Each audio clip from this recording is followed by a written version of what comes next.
Et on vient d'atteindre 30 personnes, donc je propose de commencer. Bonjour à tous, bienvenue au webinaire de Prévalim. Alain, je te laisserai la parole. Peut-être juste, je me présente Anaïs Clergeau de l'ENSA. On est plusieurs ici. Euh, Rapidement, juste pour des règles concernant le webinaire. Donc, le webinaire va bientôt commencer. Tous les spectateurs, vous ne pouvez pas, vous ne voyez pas votre image, c'est normal. Seulement, les panélistes sont autorisés à parler. C'est la fonction webinaire. Le webinaire durera 1 heure, de 14h30 à 15h30. Donc, Alain reviendra là-dessus. Mais donc, l'objectif sera d'introduire et de présenter le projet Prévalim, de présenter ensuite les résultats de l'évaluation, de présenter le projet Prévalim 2, présenté par Damien Galtier, ensuite l'essaimage de Prévalim, et on aura un temps de questions-réponses à la fin de 10 minutes. Vous ne pouvez pas accéder au chat, on a une petite difficulté, donc à la fin, on pourra vous faire venir parmi les panélistes pour poser des questions, mais Eve Léana, qui est avec moi, écrit également dans le chat. Donc normalement, tous les spectateurs peuvent voir un chat avec écrit ce qu'Eve Léana inscrit. Eve Léana va vous transmettre son mail, donc si vous avez des questions au fur et à mesure de la session, vous pouvez les lui envoyer par mail, et Eve Léana, dans le temps de questions-réponses à la toute fin, prendra un temps pour résumer les différentes questions. Donc, pour résumer, si vous avez des questions, vous pouvez l'envoyer à l'adresse de Eve Léana, l'adresse qu'elle a envoyée dans le chat, pour des questions qu'elle résumera dans le temps de questions-réponses à la toute fin. Donc, l'intervention sera pendant 50 minutes et à la fin, on aura un temps de questions-réponses. Le webinaire est enregistré, donc il sera ensuite diffusé, et le PowerPoint, la présentation qu'on vous envoie, sera envoyée à l'ensemble des inscrits. Et en cas de problème de connexion, si vous avez des difficultés, vous pouvez appeler Eve Léana, qui va mettre aussi son numéro de téléphone dans le chat si vous avez des difficultés au cours de la séance. Voilà pour les éléments d'explication. Et Alain, je te laisse la parole. Merci Anaïs. Bonjour à tous et bienvenue donc dans ce webinaire. Je suis Alain Jézéquel, le président de Revivre dans le monde, et donc je vous souhaite la bienvenue et encore beaucoup d'entre vous mes meilleurs voeux pour la nouvelle année. Ce rendez-vous donc de webinaire a pour but de livrer notre témoignage du projet Prévalim que nous portons depuis 3 ans. Et le titre de l'expérimentation à l'essaimage indique bien que nous avons traversé les différentes phases de projet, et ce, avec les aléas du Covid que tout le monde connaît. Je profite de ce temps pour remercier l'Institut national du cancer de sa confiance et qui nous a permis de réaliser ce projet. Alors, sur le transparent que vous voyez, je vais simplement dire quelques mots sur notre association et notre réseau d'associations Revivre. Revivre existe depuis 30 ans et avec une activité majeure qui consiste à fournir en produits d'alimentation et d'hygiène des structures d'aide de proximité, en particulier les épiceries sociales. Donc notre vocation est double, humanitaire par son activité, par notre activité, et d'autre part un rôle d'insertion par la réalisation des opérations avec des salariés en situation d'insertion professionnelle. Aujourd'hui, les Revives servent 400 partenaires en livrant régulièrement les produits sur commande et sur rendez-vous. Mais Revive n'est pas perçu comme un simple fournisseur, c'est-à-dire que nous avons des relations privilégiées, mais surtout par des services et la connaissance de ces structures. Et nous avons donc une bonne visibilité des activités de ces épiceries sociales.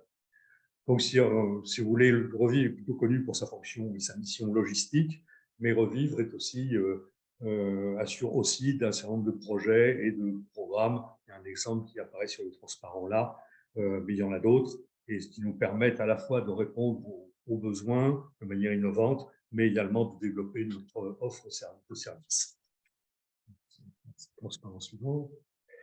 Donc, en quoi Revivre est une association concernée par l'équilibre alimentaire. D'abord, le constat est fait, hein, et on verra dans le transparent suivant tout à l'heure, que notamment à travers l'étude de référence ABENA, qu'il y a de véritables écarts concernant les problèmes de malnutrition pour les personnes en précarité, et qui se traduisent par des impacts sur leur santé. Donc, Revif travaille depuis longtemps sur ce sujet, puisque nous produisons régulièrement des conseils diététiques en épicerie sociale ou des fiches produits ou un certain nombre d'actions de ce type-là, en proximité avec nos partenaires. Et d'ailleurs, Revif compte parmi ses bénévoles des compétences diététiques, on le verra avec les deux Catherine qui interviendront tout à l'heure après moi. C'est pour cette raison que nous nous sommes sentis légitimes à proposer un sujet, un projet en la matière sur le thème de l'équilibre alimentaire en épicerie sociale. Donc simplement sur ce constat vénal, je ne vais pas m'attarder là-dessus, vous aurez la copie des transparents projetés, mais si on prend par exemple sur la ligne hypertension artérielle, une pathologie, vous voyez par exemple en rose pâle, ce sont les pourcentages des femmes de la population générale qui souffrent de cette pathologie, et en rose soutenu, ce sont les chiffres pour les femmes qui font appel à l'aide alimentaire. Vous voyez un écart qui passe de 28 à 40% sur cet exemple-là, mais c'est vrai dans les quatre pathologies indiquées là. Je ne vais pas m'appesantir sur ces chiffres, mais ça montre l'importance du sujet. Alors, après ce constat, donc en 2019, en fait, l'Institut national du cancer a lancé un appel à projet de type prévention dans le cadre du plan cancer. Le but était de développer une action de prévention nutritionnelle pour une alimentation durable et équilibrée, en vue de diminuer les inégalités sociales de santé et dans un objectif à terme de réduire l'incidence des cancers de ces publics. Donc, vous pouvez le voir là, ça s'inscrivait dans l'axe 3 de cet appel à projet, et selon cette action qui était de faciliter les choix alimentaires favorables à la santé. Donc, voilà le cadre de l'appel à projet lancé par l'Institut national du cancer. Suivant. Donc, qu'est-ce que nous avons décidé à cette occasion de répondre, mais bien entendu, pas de répondre seul en tant que revivre, et c'est pourquoi nous avons décidé de réaliser une réponse en commun avec d'autres partenaires que je vais présenter. L'objectif de ce projet, et comme c'est inscrit en haut dans le cadre vert, est bien de favoriser l'accès à une alimentation équilibrée des personnes accédant aux épiceries sociales. Ce projet, nous l'avons donc construit avec les partenaires suivants, donc, qui sont affichés là, la CRESP, puisque c'est la cellule de recherche en soins et prévention, Damien Galtier le représente aujourd'hui, la CRESP, dans cette présentation. La chaire de l'ANCA, alors l'ANCA, c'est une chaire d'AgroParisTech qui traite des comportements alimentaires, et également l'ANSA, donc, qui nous héberge aujourd'hui dans le cadre de ce webinaire et de son organisation, donc l'Agence nouvelle des solidarités actives, notamment pour les compétences en termes d'évaluation de dispositifs. Voilà, donc les objectifs sont bien fixés au projet. Il y a vraiment deux objectifs, et on reviendra là-dessus. Proposer et promouvoir une offre d'aide alimentaire variée, en conformité avec le plan national nutrition santé, mais également définir des méthodes et des outils pour accompagner les bénéficiaires dans la composition de leur repas. C'est ces deux sujets sur lesquels on détaillera très vite.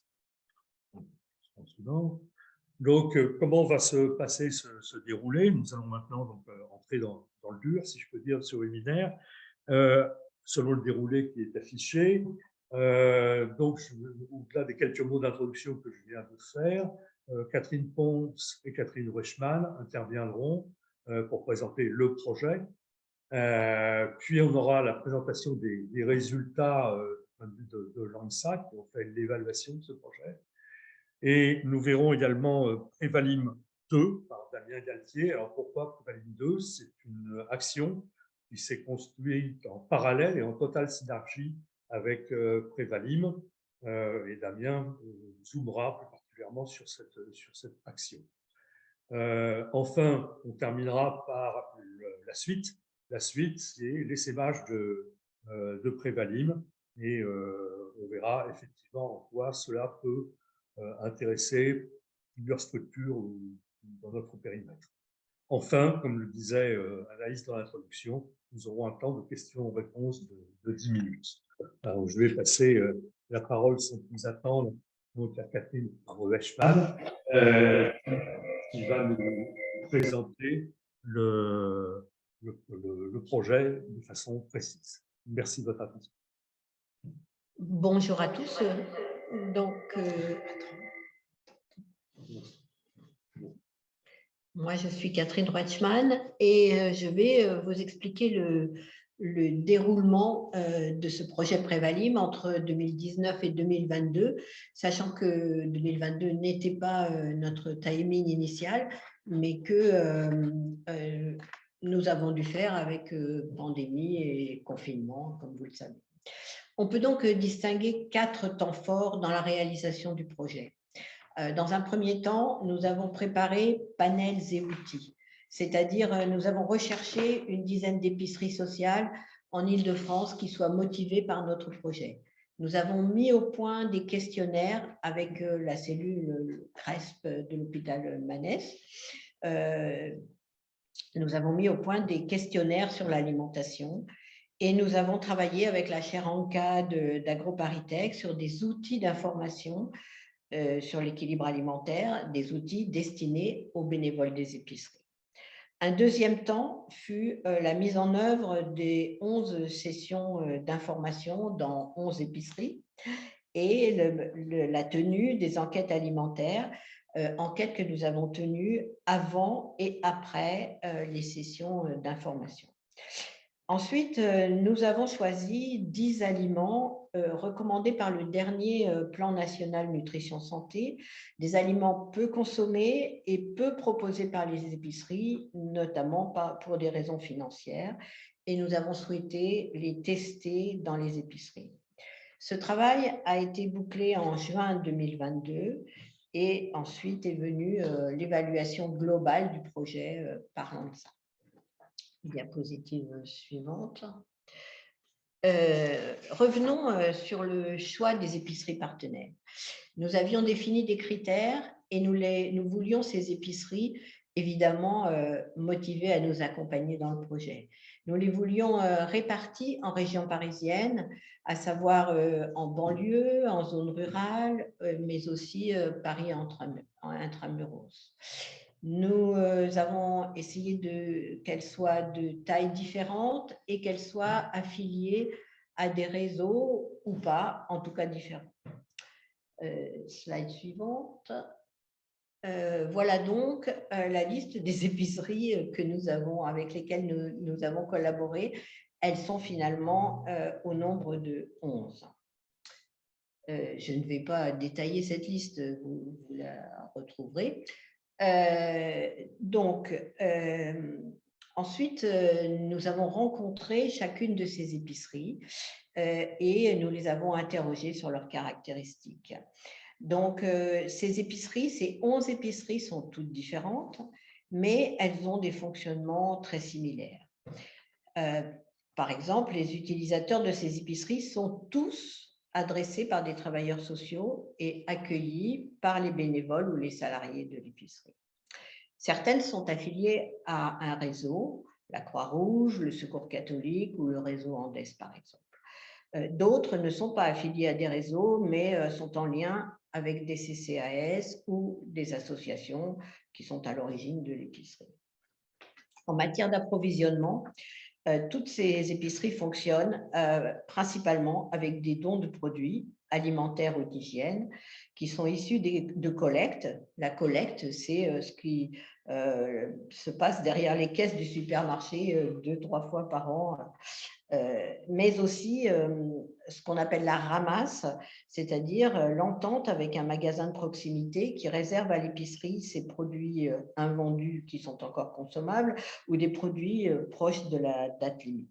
Et en général, les achats constituent la plupart du temps un complément, une variable d'ajustement, ce qui pose un peu problème dans la régularité de l'alimentation proposée.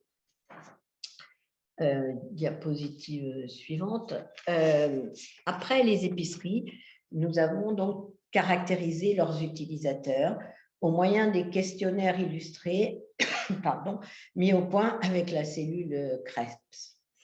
Ce questionnaire propose des photos des portions de chaque type d'aliment. C'est ça que nous avons montré aux utilisateurs des épiceries. La taille de ces portions correspond aux recommandations du dernier PNNS. Nous avons interrogé les utilisateurs des épiceries à la fois avant de tenir les sessions dans les épiceries et ensuite après. Ce sont donc les mêmes épiceries dans lesquelles nous nous sommes rendus, mais ce ne sont pas les mêmes utilisateurs que nous avons rencontrés à cause du turnover qui est assez important dans ces épiceries. Diapositive suivante. De ces questionnaires, l'analyse permet de mettre en avant plusieurs éléments. Les utilisateurs des épiceries sont majoritairement des femmes avec enfants. Elles sont la plupart du temps sans emploi et donc en précarité financière. Mais toutes disposent d'un logement avec une cuisine et donc elles peuvent cuisiner des repas. L'épicerie sociale est la principale source d'approvisionnement de ces personnes pendant la durée de leurs droits. Le complément, elles le trouvent dans les magasins de hard discount, dans les supermarchés ou dans les marchés hebdomadaires communaux généralement.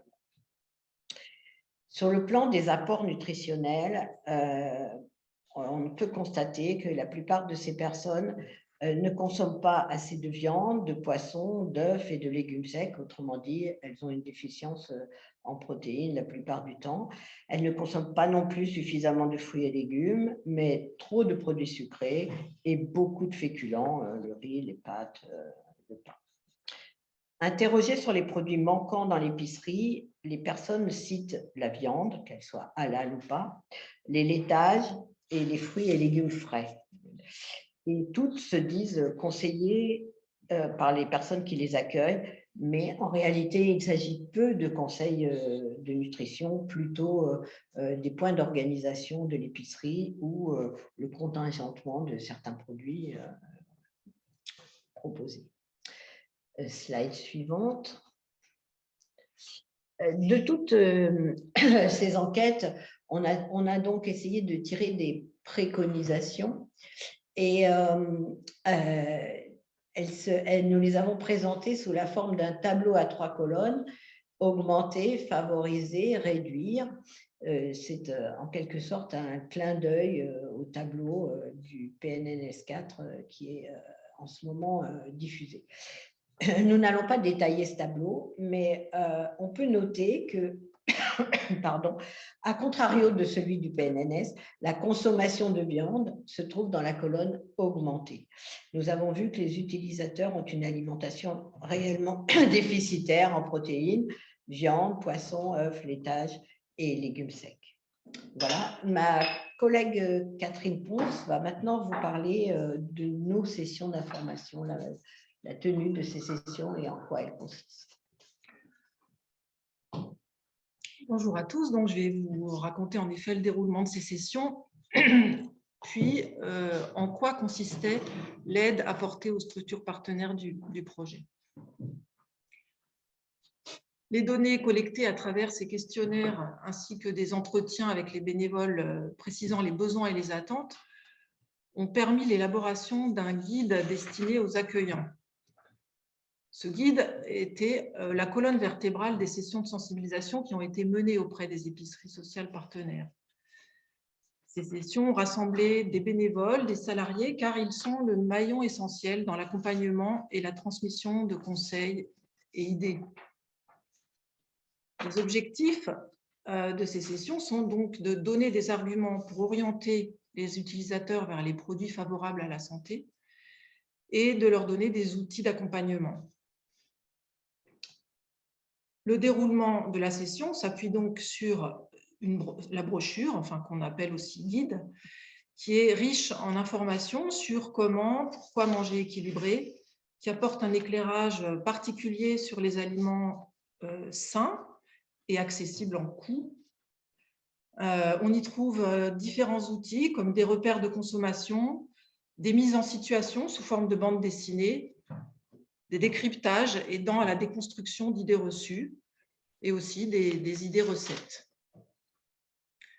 Des outils d'animation ont été conçus pour rendre les sessions interactives et ludiques, en particulier un jeu de cartes qui représente différents aliments au recto et au verso, la catégorie à laquelle ils appartiennent. Anaïs, tu peux montrer la diapo suivante peut-être pour vous donner une idée des outils.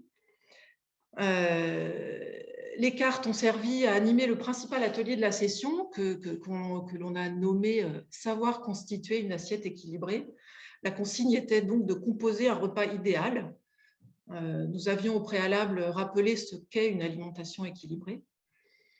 Cette activité permet les échanges, mais une bonne ambiance et est l'occasion de donner beaucoup d'informations. Comme vous voyez, la participation active des bénévoles, des salariés et la concentration avec laquelle ils se prêtaient au jeu. Ces sessions duraient environ 2 heures. Les groupes comptaient de 4 à 8 participants. Un quiz nous permettant de briser la glace nous donnait une idée du niveau de connaissance des accueillants. Nous avons constaté qu'il était variable et nous avons adapté nos messages en fonction. Nous avons toujours constaté une bonne participation et de l'intérêt pour la séance. Enfin, un questionnaire d'évaluation était proposé en fin de session. Et lors de certaines de ces sessions, des observatrices de l'ANSA ou du CRESP étaient présentes, ceci en vue de l'évaluation. Parallèlement à la tenue de ces sessions, et pour répondre à un des objectifs du projet, à savoir faire évoluer l'offre, nous avons apporté une aide financière aux 11 épiceries afin de lever un des principaux freins à s'approvisionner en certains produits. Donc, comme Catherine vous l'a dit, nous avons choisi 10 produits pas ou trop peu consommés au regard des recommandations et surtout peu présents dans les épiceries. Il s'agit de céréales complètes, de fruits à coque, de légumineuses sèches, de légumes en bocaux, ça c'était pour tenter de redorer l'image des conserves, des épices pour permettre de varier des recettes et proposer des alternatives aux assaisonnements trop riches. Ces produits ont été mis en vente sur le site marchand de Revivre. Donc chaque épicerie avait reçu une aide d'un montant moyen de 800 €, entre 500 et 1100 selon la taille de l'épicerie. Les épiceries étaient libres de la façon de mettre en avant ces 10 produits. Certaines leur ont dédié un présentoir, d'autres ont joué sur les prix, certains bénévoles les ont particulièrement recommandés. Et dans 7 de nos épiceries, l'affichage proposé par Prévalim 2, que Damien va vous expliquer, a participé à la promotion de ces produits. Voilà, retracer le déroulement du projet. Je vais passer la parole à l'ANSA qui a évalué Prévalim. Merci Catherine. Avant de revenir sur les résultats de l'évaluation, je rappelle que si vous avez des questions, vous pouvez les partager dans le mail. Vous m'entendez bien? Voilà, Evléana remet son adresse mail dans le chat. Vous pouvez lui écrire par mail si vous avez des questions. Elle les synthétisera à la fin de la session. Pour revenir sur les résultats de l'évaluation, donc l'ENSA a mené dès le début du projet une évaluation et dont les résultats sont parus récemment et permettent de répondre à plusieurs objectifs. Le premier objectif qui est de comprendre la construction du projet et sa mise en œuvre, comment il s'est mis en place, comment notamment il a su répondre aux défis de la crise sanitaire et quelles sont les clés de réussite qu'on peut identifier dans cette mise en œuvre. Un deuxième objectif était d'analyser à la fois la pertinence, est-ce que le projet était adapté ou pas, et mesurer l'impact du projet sur les épiceries et les personnes concernées. L'objectif de cette évaluation était aussi d'améliorer le dispositif et de pouvoir identifier des préconisations, des recommandations à l'issue des résultats de l'évaluation, et donc notamment qui pourraient nourrir le futur essaimage de Prévalim. Afin de répondre à ces différents objectifs, ces différentes questions, nous avons mobilisé une méthodologie qui mêlait à la fois une approche qualitative des entretiens et une approche quantitative plutôt de l'analyse de données et des questionnaires. Je reviens ici sur les différentes étapes de la méthodologie, donc qui s'est déployée de 2019 à 2022, avec une première phase de diagnostic, puis la mise en œuvre de Prévalim, puis le bilan de l'expérimentation.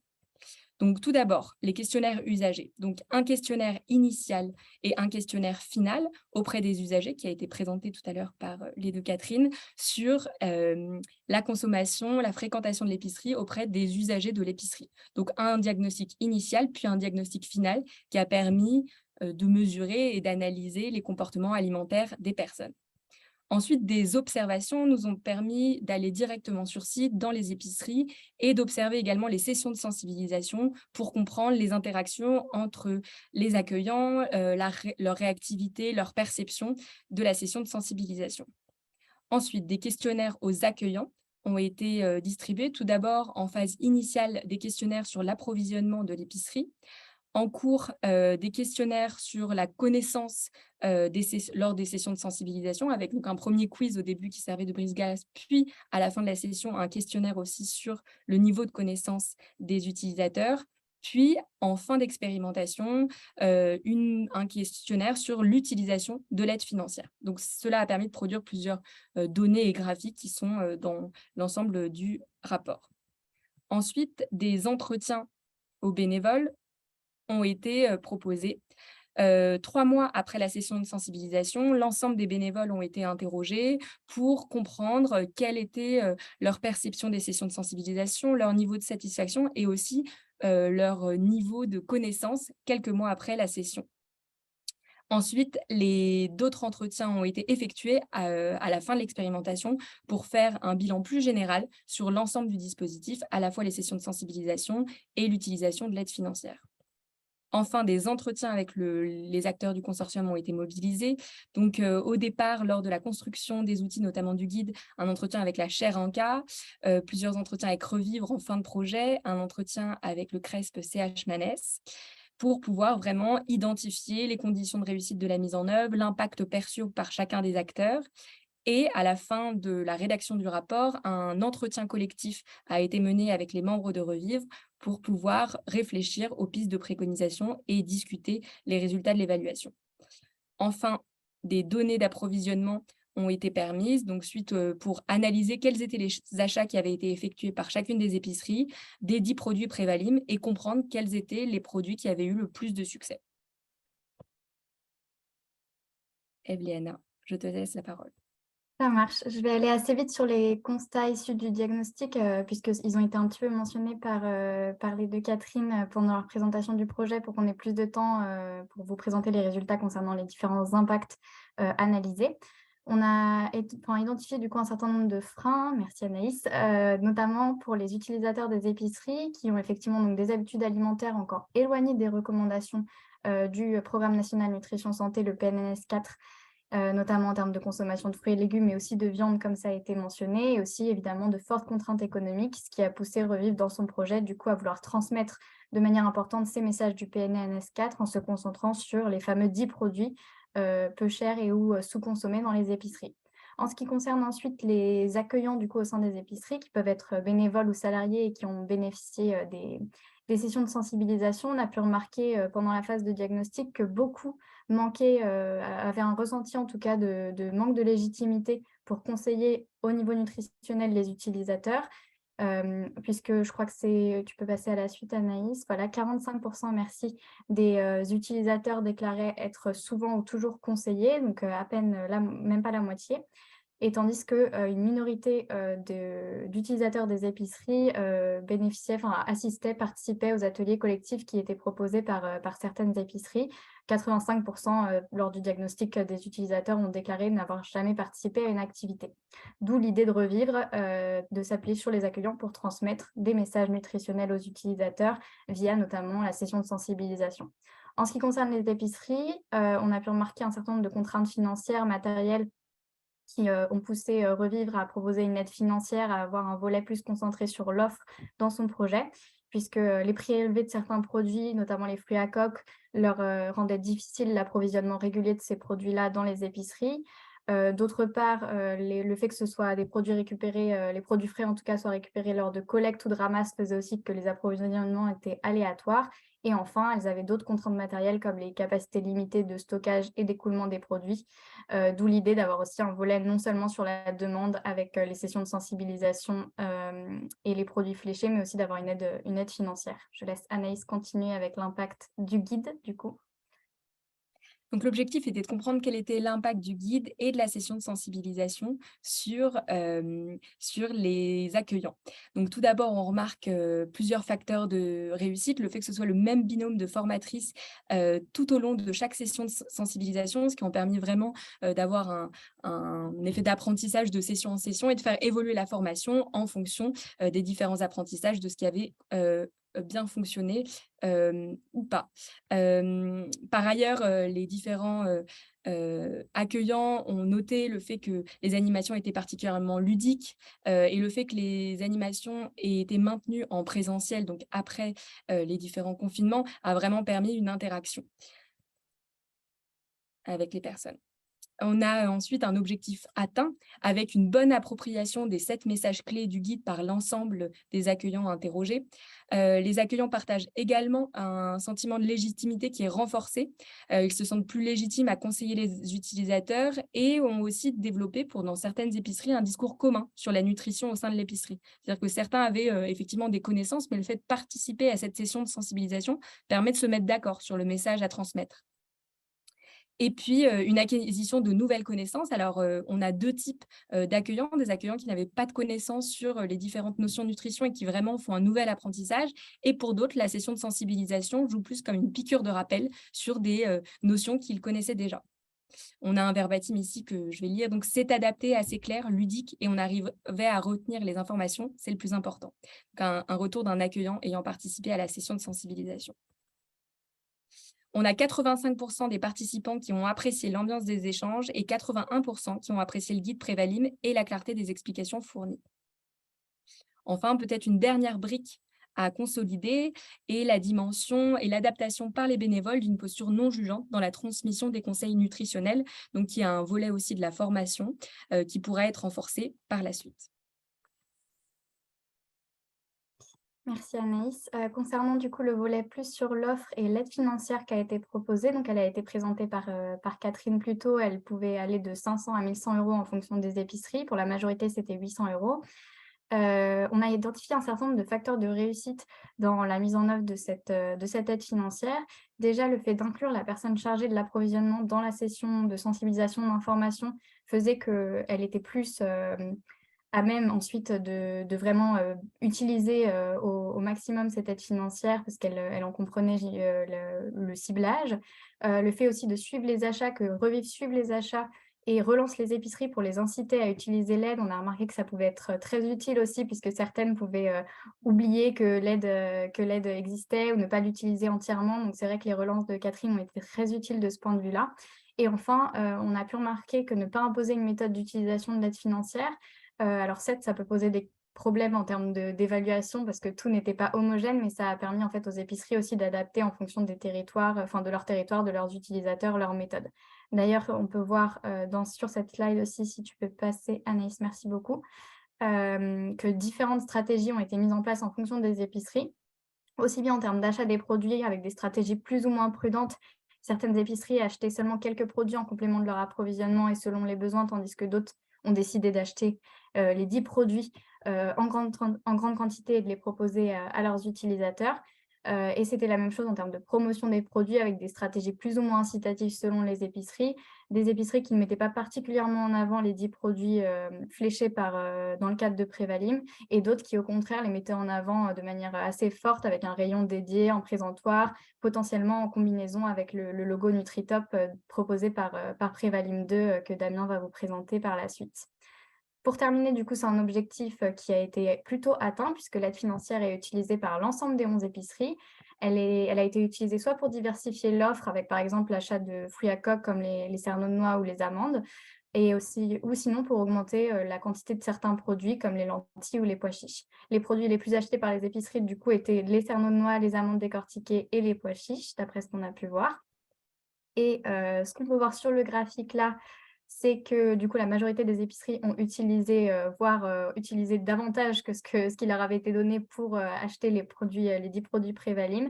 Et ce qu'on a appris avec les questionnaires d'approvisionnement qu'on a distribués aux épiceries en fin de projet, c'est que 8 épiceries sur 11 souhaitent continuer à acheter et vendre les 10 produits Prévalim si leurs moyens financiers effectivement et le prix des produits le leur permettent.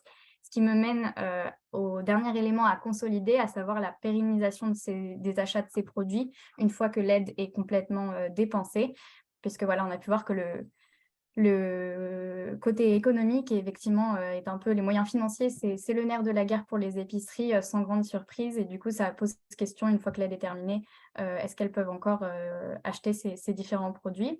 Et aussi sur les stratégies de promotion des produits. Voilà, là, on n'en a pas imposé une, mais ça peut valoir peut-être être intéressant de voir plus tard quelle stratégie de promotion fonctionne le plus en fonction des épiceries, des territoires. Pour terminer, très rapidement, avant que je dépasse mon temps alloué, on s'intéresse à l'impact enfin sur les utilisateurs. Alors, pour bien cadrer les choses, c'est vrai qu'il y a des limites quand même méthodologiques dans notre évaluation puisqu'on n'a pas pu faire d'analyse de cohorte. C'est un défi déjà de faire ce type d'analyse de cohorte pour des utilisateurs d'épicerie puisque la majorité d'entre eux restent 3 mois dans une épicerie, 6 mois si leur demande est renouvelée.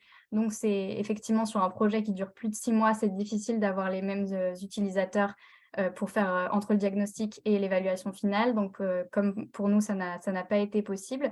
Et du coup, c'est vrai que ça rend les choses un peu difficiles, d'autant plus qu'on était dans une période de crise sanitaire.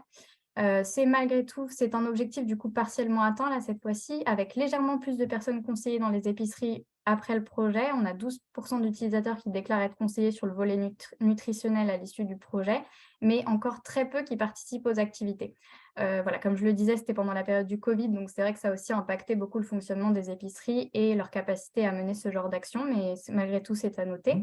En termes d'achat des 10 produits Prévalim, on a pu remarquer un léger effet du projet sur l'achat des légumineuses, enfin en tout cas après le projet sur l'achat des légumineuses, notamment les pois chiches et les lentilles, et notamment chez les utilisateurs qui étaient là depuis plus longtemps dans l'épicerie. En revanche, on a remarqué assez peu de changements significatifs dans les comportements alimentaires, seulement une légère diminution de la consommation de féculents et une légère augmentation de la consommation de légumes secs et de fruits à coque. Et du coup, ce qui serait à consolider, ce serait peut-être faire en sorte de proposer des actions peut-être visant plus directement les utilisateurs des épiceries, parce qu'effectivement, les conditions sanitaires, les limites méthodologiques de l'évaluation peuvent expliquer cet objectif partiellement atteint, mais peut-être que le chemin indirect qui a été choisi dans le projet, en passant par les accueillants pour arriver ensuite aux utilisateurs, peut aussi expliquer ce changement de pratique alimentaire un petit peu plus long. Et enfin, peut-être inciter les épiceries à proposer elles-mêmes aussi davantage d'actions notamment des ateliers cuisine, etc., qui aident les utilisateurs à changer leur comportement alimentaire, ce qui nous mène tout droit vers Prévalim 2. Donc, je laisse Damien présenter son projet. Merci beaucoup pour cette transition, Léana, parfaite.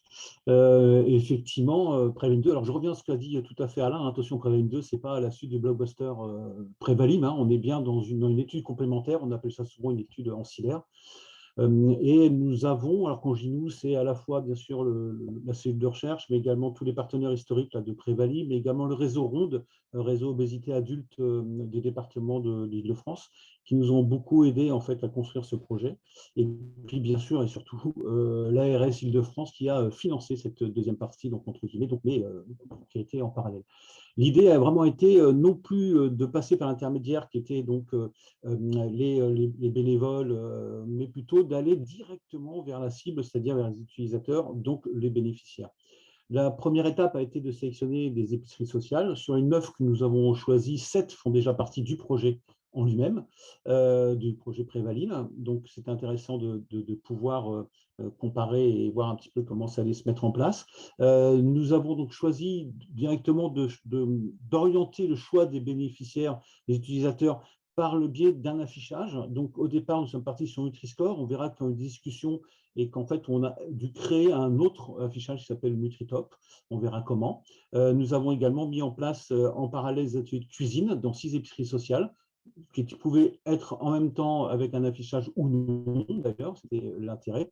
Avec le Covid, on ne pouvait plus vraiment rester à l'intérieur des cuisines, enfin à l'intérieur des pièces, donc nous sommes partis vers l'extérieur et nous avons entamé de l'activité physique, manger, bouger, hein, le PNNS le dit bien, donc ça tombait bien. On a mis en place également donc, ce type d'atelier pour enfin évaluer l'impact et mesurer bien sûr, enfin pour faire cette évaluation, en se disant bien que nous n'avons pas encore terminé. Nous, Prévalim 2, nous sommes encore dans la phase d'analyse et certaines épiceries sont encore notamment avec l'affichage. Si on prend la diapositive suivante. Ouais, merci. Donc, l'idée, c'était vraiment d'abord de discuter autour d'une table avec les personnes qui sont dans les épiceries sociales, qui interviennent dans les épiceries sociales, de savoir quel affichage on allait choisir. Ça a été une grande discussion au début, en 2019, en 2019. On parle de Nutri-Score qui était en place depuis 2017, donc 2 ans un petit peu avant. On s'est dit, on va le mettre en place dans les épiceries. Et là, dans les discussions, on s'aperçoit que l'enthousiasme est très, très, très limité. D'abord, les utilisateurs, OK, le reconnaissent, mais ne le comprennent pas toujours. Et en effet, ils nous parlent de vitamines A, B, C, D et E lorsqu'ils voient le Nutri-Score. Les bénévoles le trouvent pas trop adapté parce qu'ils le trouvent un peu trop stigmatisant lorsqu'il y a des produits C, D ou E affichés dans les rayons. Les responsables ont peur effectivement de l'approvisionnement où les bénéficiaires ne voudraient que, entre guillemets, des produits A et B. Et puis les professionnels, en l'occurrence les diététiciennes, ont vraiment un avis très partagé sur le Nutri-Score. On voit quand même dans les réseaux sociaux, quelques avis sur la question. Donc, on s'est dit, le Nutri-Score n'est peut-être pas forcément dans un premier temps adapté pour aller sur ce type de public. Et donc, nous sommes passés à la création de notre propre logo. Donc, c'est la diapositive suivante. Et donc, on a d'abord regardé un peu autour de ce qui était déjà fait. Alors, on savait qu'on avait entendu parler en 2015, 2014-2015, Nicole Darmon, Nicolas Darcel, dans le quartier nord de Marseille, avaient créé ce qu'on appelait Manger Top, donc un logo dans des lieux d'achat, mais c'était des lieux d'achat qui étaient un peu différents des l'épicerie sociale, puisque c'était des petites supérettes, en fait. Hein, c'était dans 2 supérettes des quartiers nord. Et donc, on s'est dit, on va créer le nôtre de logo en se basant sur le tableau que vous avez expliqué tout à l'heure, Catherine, et notamment, par exemple, sur des produits. On s'était dit, mais c'est vrai, il y a c'est Nutri-Score C ou D, donc pas très bon, sur des produits du type maquereau au piment d'Espelette, sur des sardines, etc. Alors que c'est des produits qui sont pas chers et surtout très intéressants pour la santé, avec des protéines de super qualité, des oméga 3, du phosphore, du calcium, des vitamines liposolubles, etc. Donc, on s'est dit, on va se servir de ce beau tableau et on va calculer, enfin, on va proposer un logo NutriTop qui va aller en complément donc, dans les épiceries pour favoriser les choix. La diapositive suivante. Donc, en fait, l'idée était partie et on a proposé donc un guide opérationnel de l'affichage qui était propre à chaque épicerie. Là, par exemple, c'est celle d'Evry-Courcouronnes. Parce que, par exemple, Evry-Courcouronnes nous a dit, tiens, nous, on a des produits qu'on fait rentrer, des produits bio. On aimerait bien on les a pas chers, on aimerait bien les mettre en avant. Et donc, on a dit, mais pourquoi pas, mais pas sur n'importe quel produit bio, bien sûr. L'idée étant pas de mettre sur une pizza bio, par exemple, le logo, mais plutôt sur, par exemple, des produits comme ici, c'est une soupe bio, on avait des aliments complets bio, comme des pâtes, par exemple, ou du riz complet. Mais sur les pâtes classiques, il n'y avait pas intérêt, parce que c'était un produit déjà utilisé quand même, utilisé et acheté déjà par les bénéficiaires. Et donc, on a proposé un kit avec des affiches, avec des petites étiquettes que l'on mettait, on le voit ici, auprès de certaines boîtes de conserve, auprès de la raquette où il y a les prix, on le mettait à côté, et pour orienter en fait le choix des bénéficiaires. Donc, ça nécessitait quand même une petite mini-formation, en fait, quand même, des bénévoles qui devaient après se charger et de l'affichage. Et nous-mêmes, en tant que les diététiciens du CRESP, et aussi Jeanne Corbel, que je salue au passage, on était obligés quand même d'aller voir si l'affichage était bien placé quand même et en bon rayon. Si on passe à la diapositive suivante. Voici donc les 9 épiceries sociales. Vous voyez qu'Evry et Hyères sont les 2 seules qui ne sont pas du panel de Prémamille. Tous les autres le sont. Vous voyez que dans des épiceries, on a mis Nutritop, mais certaines ont quand même voulu avoir Nutri-Score, notamment Paris, dans le 14e. Nous a dit, mais nous, vous comprenez, Nutri-Score, et on les comprend, c'était tout à fait justifiable. On est quand même avec des personnes qui vont faire leurs courses, pas uniquement dans les épiceries sociales, elles vont également dans les supermarchés, et donc ils ont déjà au contact de Nutri-Score. Donc, ça serait dommage de rompre en fait ce logo qui est déjà officiel et qui est déjà reconnu. Et pourquoi après ils vont rencontrer spécifiquement un autre logo dans les épiceries sociales autres que Nutri-Score. Donc, ils ont préféré garder le Nutri-Score. Du coup, on s'est dit pourquoi pas le proposer à d'autres épiceries également, pour ceux qui l'acceptaient. Alors, on l'a un peu imposé, j'avoue, hier, un peu moins à Grigny. Et dans toutes les autres épiceries où ils ont accepté l'affichage, on a mis le Nutri-Top. On l'a couplé ou non à des ateliers en fonction de la possibilité d'avoir de la cuisine ou non. On est donc parti dehors, comme je disais tout à l'heure, dans certaines épiceries après le Covid ou pendant le Covid. Et pour l'évaluation, on avait des questionnaires un peu comme ceux qu'ont détaillé Catherine, avec beaucoup d'images pour l'alimentation, à la fois au début de l'affichage et à la fin de l'affichage, des questionnaires sur l'activité physique adaptée, des observations qui ont été réalisées à tous les ateliers par, encore une fois, Jeanne Corbet, je remercie, parce qu'elle a passé quand même beaucoup de temps dans tous les ateliers avec son petit carnet de notes et à noter tout ça, et également des focus group qu'elle a également menés auprès de soit des utilisateurs ou soit des accueillants. La question suivante, la diapo suivante. Voici donc les premiers résultats, donc 3 mois après l'affichage. Alors, c'était intéressant de laisser que 2 à 3 mois d'affichage. Comme disait tout à l'heure Evliana, effectivement, ça nous permettait d'avoir quand même moins de turnover en fait, de personnes, et donc d'avoir plus ou moins les mêmes personnes avant, après, pendant notre évaluation. Donc, déjà, on voit que quel que soit l'affichage, hein, parce qu'on n'a pas fait encore le combat entre Nutritop et Nutri-Score, parce que ce n'était pas du tout l'origine au départ du projet. Mais déjà, quel que soit l'affichage, on s'aperçoit quand même qu'il a été bien compris par les utilisateurs. Il a très bien été également, ils ont trouvé également que c'est une bonne chose. Ça a quand même été utile pour leurs achats. On est un tout petit peu déçu sur le fait qu'il y ait seulement un tiers, mais c'est déjà beaucoup quand même un tiers, qui ont découvert des nouveaux produits avec l'affichage. On aurait préféré inverser avec ceux qui n'ont pas découvert de nouveaux produits. Ce sera peut-être pour la suite.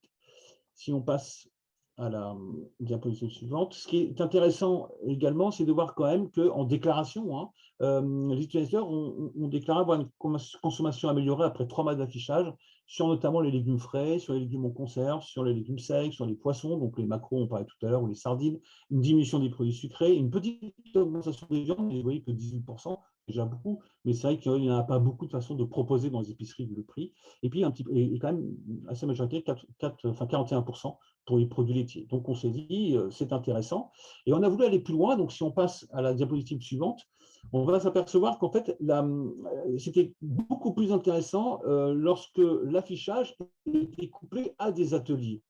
Et beaucoup moins lorsque c'était qu'il n'y avait pas d'atelier. On le voit bien sur les légumes frais, c'est un petit peu normal que les ateliers de cuisine, et c'était l'idée, essayer d'aller vers les produits qui étaient déjà dans l'épicerie, des légumes qui ne partaient pas souvent, et en même temps de travailler contre… Enfin, on ne voulait pas que c'est une injonction en fait, de l'animatrice, et qu'elle propose également la découverte de produits, de nouvelles cultures et de cultures différentes. Par exemple, quand on était avec des courges, le chouchou et la chayotte étaient la bienvenue également des ateliers de cuisine pour montrer que c'était à peu près le même type de produit qu'on pouvait utiliser de la même manière. Si on passe à la diapositive suivante, on va donc voir un petit peu ensemble les petites conclusions. Donc, d'abord, l'épisode du Covid nous a vraiment freiné la mise en place du projet, donc on est encore en cours dans différentes épiceries. Au départ, on s'était dit on va squeezer un petit peu les bénévoles, mais en fait, on s'aperçoit, et Revivre, avec son expérience, avait tout à fait raison, que c'est la clé de voûte, comme les professionnels d'ailleurs de l'épicerie, la clé de voûte en fait, dans l'accompagnement en fait, des personnes. Donc, c'est vraiment capital d'aller vers eux pour permettre en fait, d'avoir des résultats significatifs. On a eu quand même des difficultés avec les questionnaires, on s'en doute, parce que le langage, le temps pour les faire passer, les bénévoles ont commencé pas mal de temps à être dessus. On s'est aperçu qu'il n'y a pas de structure type d'épicerie. D'ailleurs, on l'a bien vu, il y en a qui n'ont pas voulu Nutritop, donc ils l'ont voulu, donc on voulait Nutri-Score. D'autres ateliers de cuisine ne pouvaient pas en faire, d'autres pouvaient en faire. On s'est aperçu quand même qu'il était vécu l'affichage, notamment Nutritop, comme un outil intéressant pour parler d'équilibre alimentaire. Et juste entre parenthèses, on s'est aperçu également que la formation qu'avait fait Prévalim, et donc Revivre au sein des épiceries sociales avait été très intéressant parce que c'était plus facile de parler du Nutritop et beaucoup plus rapidement mise en place dans les épiceries où il y a eu la formation. Si on passe à la diapo suivante. Donc, en tout cas, c'est quand même un résultat intéressant, mais il n'y a que 37%, c'est déjà pas mal, mais c'est-à-dire qu'on change les comportements de manière positive, c'est-à-dire qu'il y a quand même plus de la moitié qui ne l'ont pas fait. Par contre, les résultats sont très intéressants lorsque c'est couplé avec des ateliers. Il y a quand même un gros travail à faire sur le Nutri-Score, parce qu'il n'est pas toujours très, très bien compris ou mal vécu. Donc, maintenant, je sais que l'algorithme, tout le monde le sait, l'algorithme va changer en espérant justement que certaines boîtes de conserve pourront être mieux notées que ce ne l'est été aujourd'hui encore avant le nouvel an. L'avantage quand même dans la formation pour Nutri-Score, parce que vous avez des applications qui peuvent très très vite calculer, je pense à Open Food Facts, calculer et mettre en place. Par contre, on a mis très très peu encore d'impact pour Nutri-Score, puisqu'on manque encore de recueil, ça sera fait bientôt. L'avant-dernière diapositive, et je me dépêche, je vous le promets. Si on la voit, voilà. Il y a eu alors, beaucoup ont préféré Nutritop, par exemple, pour mettre en avant la saisonnalité de certains produits, par exemple les poireaux, par exemple certains produits qui ont du mal à partir, mais qui sont bons pour la santé. Nutri-Score, plutôt pour les gens qui voulaient ne pas faire de différence entre ce qui se trouve dans le supermarché et en épicerie sociale. Quelques remarques sur les couleurs, mais ce n'est pas grave. En tout cas, tout le monde veut continuer l'affichage, donc ça, c'est intéressant, en dehors de nous. Et si la dernière diapositive suivante, j'arrête là. Donc, on va terminer l'expérimentation, on vous promet, avec une communication qui sera faite plutôt en septembre plutôt. Et on voudrait en fait mettre une formation qui est intéressante pour les bénévoles, pour faire un peu comme Prévalim, on copie, mais on voudrait bien sûr participer à l'essaimage avec eux pour permettre en fait une appropriation en fait des ateliers de cuisine, ne pas être dans l'injonction, et également sur la mise en place des affichages qui soient appropriés. Ça demande beaucoup de temps, c'est une analyse sur le modèle de Kirkpatrick, et donc ça veut dire qu'il faut au moins 6 mois d'analyse, donc c'est pour ça qu'on finira plutôt en septembre. Je vous remercie, et donc je passe la parole à Catherine.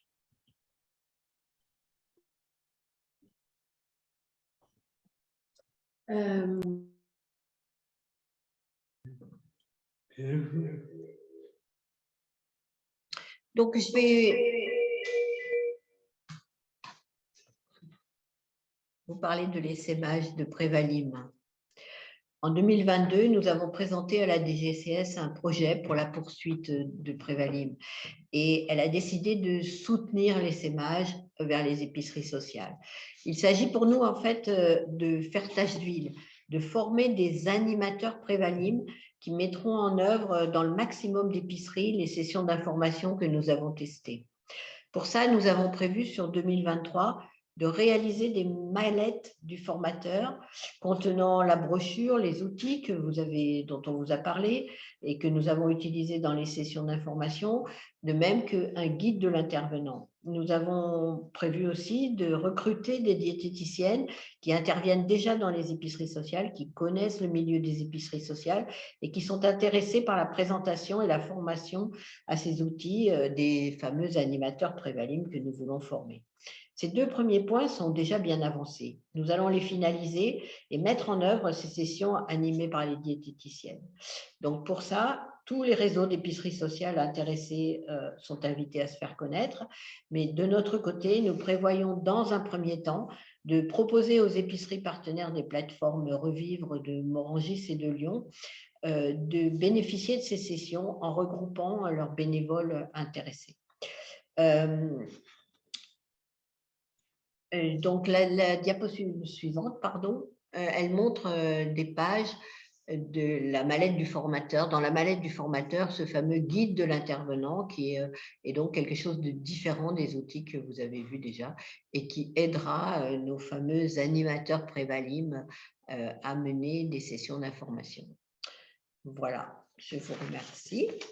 Mais je remercie aussi particulièrement l'Institut national du cancer pour sa confiance, nos différents partenaires dans ce projet, donc le CRESP, la chaire en cas d'AgroParisTech et bien entendu l'ANSA, mais aussi les salariés, les bénévoles des épiceries qui ont joué le jeu, c'est le cas de le dire, et les utilisateurs des épiceries sociales qui ont bien voulu prendre le temps de répondre à nos questionnaires.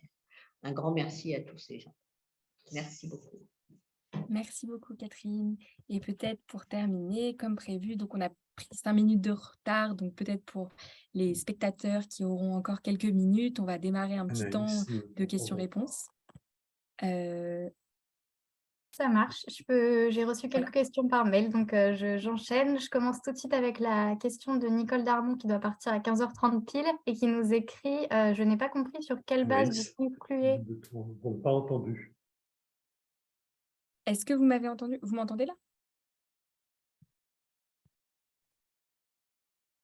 Eve, je peux te Oui, laisser moi la je parole. t'entends, Anaïs. Peut-être Moi, je que vous t'entends n'avez aussi. pas remis… Ah, super. bon. Parfait.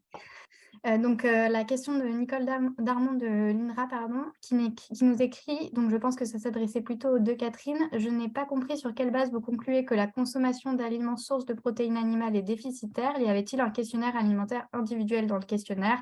Et quelle méthode utilisait-il? Avait-il une estimation des moyennes par jour ?»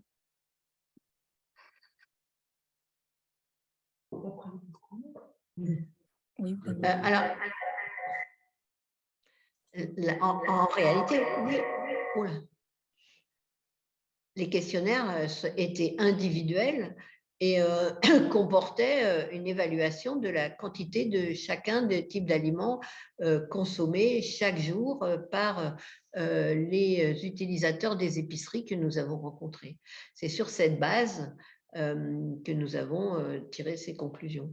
En fait, dans la majorité des cas, les mères de famille nourrissent d'abord leurs enfants et principalement, il s'agit d'un plat unique dans lequel la viande ou les protéines ont une assez faible présence.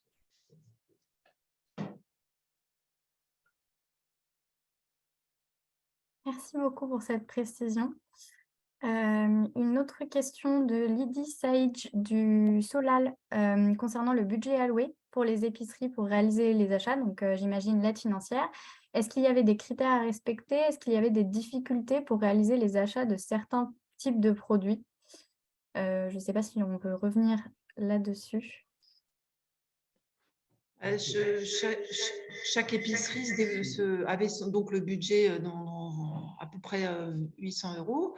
Ils avaient très facilement accès via notre site à ces 10 produits qui étaient clairement identifiés et ils commandaient comme bon leur semblait jusqu'à… Dans un premier temps, ils essayaient ils se disaient est-ce que ça va partir, est-ce que ça va plaire à nos bénéficiaires. Et puis moi, je les rappelais en disant testez, allez-y, même sur des produits dont vous n'avez pas l'habitude ou que vous croyez qui ne vont pas plaire. Voilà, mais chacun faisait un peu comme il voulait et bon an, mal an, ils ont tous utilisé leur budget. Ça marche. Merci beaucoup, Catherine, pour la précision. Un petit complément de réponse sur ce que vient de dire Catherine. C'est le fait qu'on s'est vraiment, non pas heurté, mais la difficulté, on va dire, c'est le changement d'habitude. Changement des habitudes dans l'épicerie, même avant même le changement des habitudes des bénéficiaires eux-mêmes. Et je crois que ça peut s'inscrire un peu dans la durée. Voilà. Oui, du coup, les produits peu connus avaient vraiment besoin de l'appui, enfin du commentaire des bénévoles. C'était important que ces bénévoles puissent leur donner les 3-4 qualités, enfin, intérêts qu'ils ont à les utiliser pour leur santé. Et donc, ils étaient ils avaient plus envie de les tester du coup s'ils avaient quelques idées recettes pour les accompagner ou quelques arguments pour leur santé.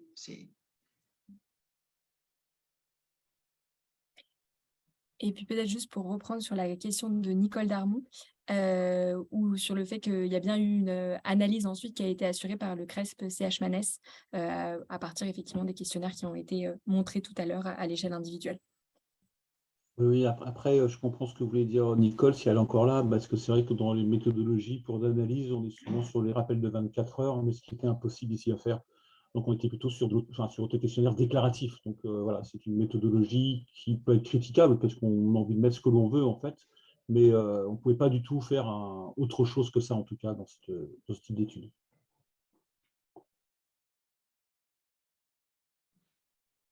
Merci beaucoup pour les précisions, c'est très clair. Je profite de la question de Violaine de Bourmont de la DETS de l'Essonne sur la mise à disposition du PowerPoint pour vous dire que le support vous sera bien tous envoyé par mail.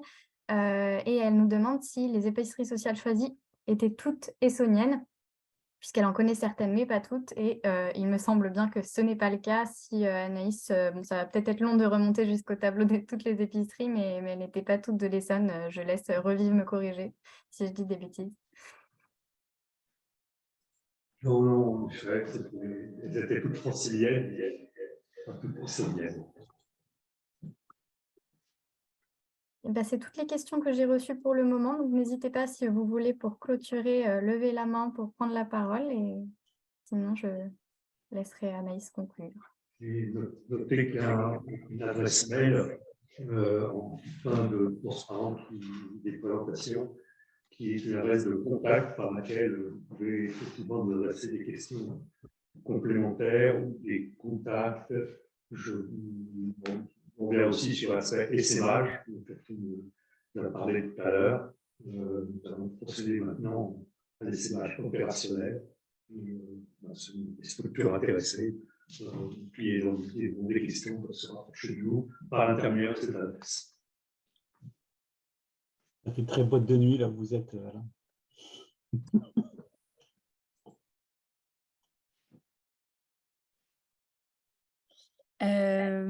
On vous laisse, voilà, si jamais vraiment il y a eu des dernières questions, vous êtes en capacité quand vous êtes spectateur de lever le doigt. Et sinon, dans ce cas, on vous donne la parole pour des dernières questions. Sinon, comme l'a dit Alain, les questions pourraient être envoyées si vous avez des questions sur l'évaluation, sur l'essaimage.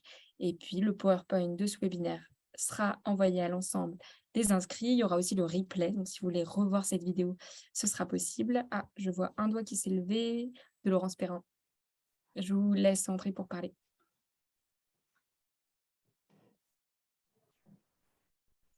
Normalement, Laurence, vous pouvez intervenir si vous avez une question. Merci, bonjour à tous et merci pour cette présentation. J'ai une question par rapport à l'essaimage. On a plusieurs expérimentations en cours en Île-de-France, notamment sur un accompagnement des associations de proximité type Femmes Relais pour les accompagner à développer leur pouvoir d'agir et d'aller vers leur public sur les questions nutrition, donc alimentation, activité physique, mais aussi le côté parentalité, le côté vulnérabilité aussi, maladie chronique, parce qu'on est aussi sur des publics qui sont déjà en maladie chronique. Et ça s'appelle ambassadeur santé nutrition. Et c'est une forme aussi c'est une possibilité pour les acteurs de monter en compétence sur ces sujets nutrition, de gagner en légitimité, mais aussi d'orienter dans le parcours de soins. Et je trouve que les acteurs des épiceries sociales sont aussi de bons intermédiaires. Et je me demandais si ce type de besoin avait émergé au fur et à mesure des discussions avec les équipes des épiceries. Voilà, et c'était mon premier point. Deuxième point par rapport aux affichages, pareil, l'enjeu, c'est aussi l'appropriation des outils. Bon, là, c'est le Nutri-Score, mais l'appropriation de ces outils par les publics, parce que sinon, ces outils-là sont rejetés. Donc, c'était aussi l'enjeu que la présentation et le comment on utilise le Nutri-Score puisse être aussi bien intégré dans le guide, de façon à faire d'une pierre deux coups et à vraiment permettre à tout un chacun de s'emparer de ces outils et que ça soit bien adapté au public en précarité. Voilà mes deux points. Je peux me permettre de répondre, si vous voulez, déjà sur l'accompagnement, effectivement, d'ambassadeurs nutrition. Alors, la demande n'est pas vraiment concrète, c'est-à-dire qu'ils demandent d'accompagner les bénéficiaires, ça oui, notamment sur la base d'ateliers, comment construire les ateliers, comment motiver à rester sur un atelier, mais pas sur la santé en elle-même. Ils ne parlent pas, par exemple, de la prévention du diabète ou de la prévention de l'obésité, à proprement parler, en fait, dans leur demande, hein, je parle, même s'il y a des besoins sûrement, mais en tout cas, elle n'a pas émergé. Mais Laurence, vous avez raison, je pense que c'est une très bonne idée, en tout cas, voilà, à creuser, en tout cas. Et la deuxième, sur les outils, oui, il faut à tout prix que ce soit, que ces outils comme NutriTop, par exemple, ou Nutri-Score soient bien compris. On a vraiment vu dans cette première phase où vraiment les personnes ne voulaient pas de Nutri-Score, enfin étaient très réticents, mais par une incompréhension parce qu'ils ne le connaissent pas en fait, et ils ne savent pas comment l'utiliser. Donc oui, dans la formation, il faudrait dans les SEMAG en tout cas qu'on explique quelque part comment s'approprier, ça c'est sûr, vis-à-vis de ce type de public en tout cas, ouais, tout à fait. Si j'ai répondu, Laurence, à la question. Oui, merci. Je pense que c'est vraiment important de se laisser la marge de manœuvre de la progression, de ne pas figer dans le marbre les guides d'accompagnement et de permettre une évolution au fur et à mesure, ouais, qu'on soit pas coincé par un guide à un moment T, en fait. Mais on l'a vu, rien que dans le guide opérationnel NutriTop, on en avait un spécifique pour Évry, un spécifique pour Épinay, un spécifique à chaque fois en fait en fonction de l'épicerie qu'on allait voir.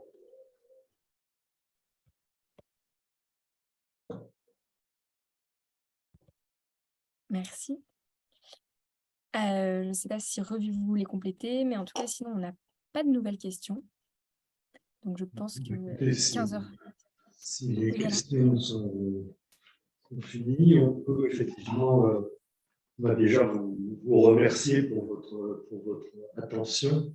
Moi, ce que je retiens, si vous voulez, c'est quand même l'importance dans des épiceries sociales, dans l'aide aux personnes en précarité alimentaire, avec le rôle des accueillants. On connaît déjà dans l'organisation même de l'épicerie, et ce qu'on peut voir, c'est le rôle qu'ils peuvent avoir dans le conseil, au moins aiguiller les bénéficiaires vers tel ou tel produit à travers les dispositifs dont on vous a parlé.